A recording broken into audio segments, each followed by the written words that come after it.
আমি তোমাদের সঙ্গে যাব। আপনি আমাদের সঙ্গে ভালো উঠবেন, কিন্তু এদিকে একজন লাই তো ওই খানা পিনা পাকানো লোকের জন্য আমি ভেবে রেখেছি ভাই। তাই না খারাপ পাঠাবে সব দুঃখ আমার পাশে।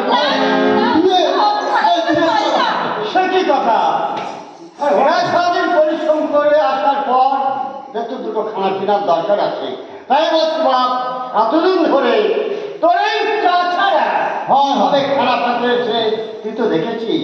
তাই বলছে আজকের দিনের জন্য তোমাকে খানা পাঠাতে হবে বাপ। পাঠে তো খুব ভালো